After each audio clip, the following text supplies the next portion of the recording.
Welcome to Mythic Codex Legends Unveiled, the place where mythology, folklore, and legends come alive. I'm your host Eliza, and tonight we'll uncover the stories that have captivated humanity for thousands of years. Turn the page, our journey begins now. Image you're driving home late at night. The roads are empty. The only sound you hear is your tires on the pavement. Then you notice two children standing alone on the side of the road. They look normal until you get closer. Their skin is pale, their voices are strangely calm, and then you see their eyes. Completely black, no white, no pupils, just endless darkness. They ask one simple question: Can we come in? Tonight, we're diving into one of the creepiest urban legends to emerge in modern times: the Black-Eyed Children. Where did these stories come from? Why do they always target adults? And what are they really? Unlike legends that date back hundreds of years, the Black-Eyed Children first entered popular culture in 1996. The story began with a journalist named Brian Bethel from Abilene. According to Bethel, he was sitting in his car outside a movie theater one evening when two boys around 10 to 14 years old approached his window. They asked for a ride home, claiming they had forgotten their money and needed to get back before their parents got angry. At first, nothing seemed unusual, but something deep inside him screamed that something wasn't right. The boys never smiled. They spoke in an oddly mature, emotionless tone. Then Bethel finally looked into their eyes. Their eyes were completely black. Not just the pupils, the entire eye. He immediately locked his doors and drove away. When he looked back, they had disappeared. He later shared his experience online, and before long, dozens and eventually hundreds of people claimed they've experienced something eerily similar. What would you do if two kids came up to you and asked you, Can I come in? What would you do? And then you finally realize they have black eyes completely. What would you do? Would you think that it's just a medical condition or something way worse? For me, I would definitely run away.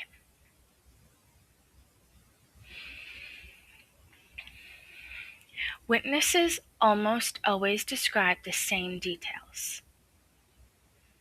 Children between about 6 and 16 years old, extremely pale skin, black eyes with no visible whites, plain, outdated clothing, expressionless faces, calm, monotone voices, strange, almost robotic speech. They never seem frightened, even alone at night. Many people say that before noticing the eyes, the children appear completely normal.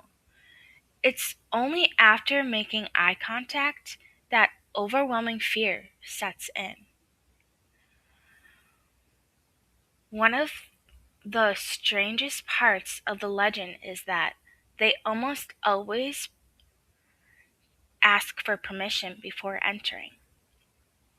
Things they might say: Can we use your phone? Please let us in.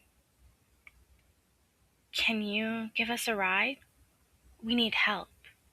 According to the stories, they never forced their way inside. They wait, almost as if they're unable to enter unless invited. So, would you invite them in? Or would you close the door on them? If I saw their eyes, I would definitely close the door on them. Yeah, they look like kids, but there's something darker about them that nobody can quite understand. And this legend is new. Like, this only started in 1990s, in the 1990s. So, this is very, very new.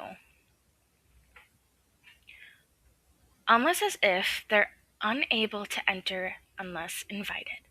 The details remain. Many people of old vampire folklore were supernatural beings cannot cross a house threshold without permission, whether that's coincidence or part of mythology. No one knows. So, why do they target adults? No one knows for certain, but stories have led to several theories. One is that adults are more likely to feel responsible for helping children. Seeing a child alone at night naturally triggers compassion, making it easier to lower their guard.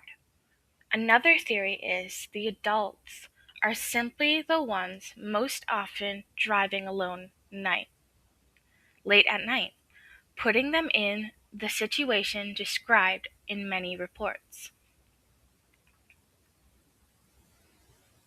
Some paranormal investigators believe the children feed on fear or use trust as a way to gain access to homes or vehicles, though there's no evidence to support those claims beyond the stories themselves.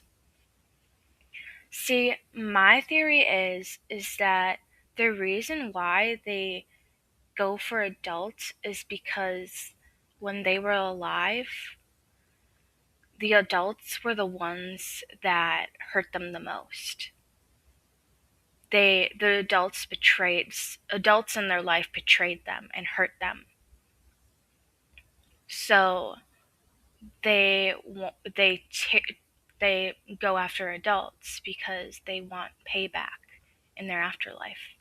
That's what I think. That's why I think they go after adults.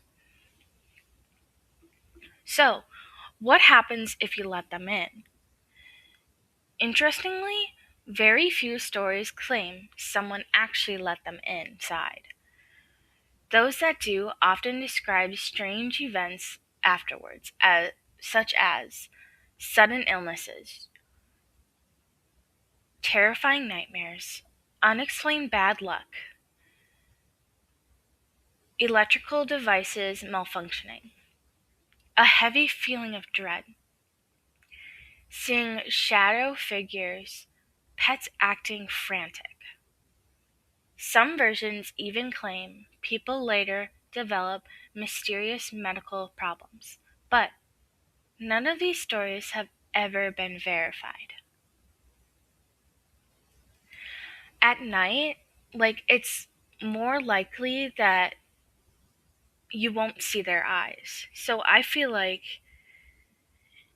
they do that on purpose because, well, it's dark out, their eyes are black. Nobody's going to notice very, very fast.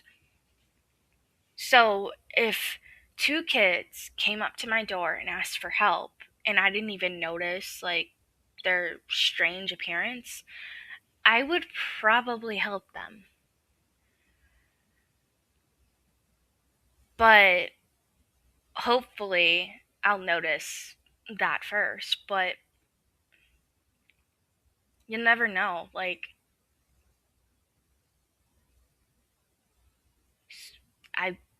I would want to help them. I would probably notice too late that they're not actually human, but I guess that's the price to pay to help somebody out. There are several popular theories. There are black eyes' unsettling presence lead many people to believe they're demonic entities disguised as children. Some think they're aliens trying to imitate human behavior but not getting it quite right. Others believe they're the spirits of children who died tragically and now wander roads looking for someone to invite them in. Because they ask permission before entering, some compare them to vampires or other supernatural beings bound by ancient rules. A more modern theory suggests they're beings crossing over from another reality, appearing almost but not quite human. But are they real? There has never been any confirmed evidence that black-eyed children exist. No verified photographs, no police reports providing their existence, no scientific explanation pointing to anything supernatural. Most researchers believe the legend spread because of internet forms, words of mouth, and people's fascination with eerie stories. Well, either way, if there's not any proof or documentation of these kids, doesn't mean that this didn't happen. Like the guy that said reported this, it was kind of too late at night to take a picture, because if you take a picture late at night, people are just gonna think they're a normal kid. They're not gonna notice their eyes. So I don't think you'll ever be able to photograph them. They're not normal.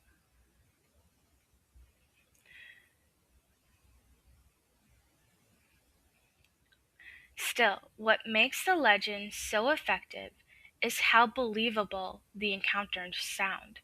They usually happen in ordinary places, parking lots, gas stations, front porches, or quiet roads, making people wonder, what if? So, why has this legend lasted? Unlike ancient myths, the black-eyed children feels more modern. They don't live in castles or haunted forests. They supposedly appear in everyday places, asking for ordinary acts of kindness. The legend taps into two powerful things: the desire to help a child in need, and the fear that something familiar could suddenly come deeply wrong. The combination has kept the stories alive for decades. Whether the black-eyed children are nothing more than an internet-born urban legend or something we simply can't explain, one thing is certain: the stories continue to spread because they play on one of our deepest fears, that evil doesn't always arrive looking like a monster. Sometimes it looks like a child asking for help. So, the next time you're driving alone late at night and you see someone standing on the side of the road, would you stop? Or would you keep driving? Here ends today's episode. I hope you enjoyed listening. Until next time, keep questioning the stories, keep searching for the truth, and remember, not every knock at the door deserves an answer. This is your host, Eliza, and you're listening to Mythic Codex Legends Unveiled. Thank you for listening, and I hope you listen again.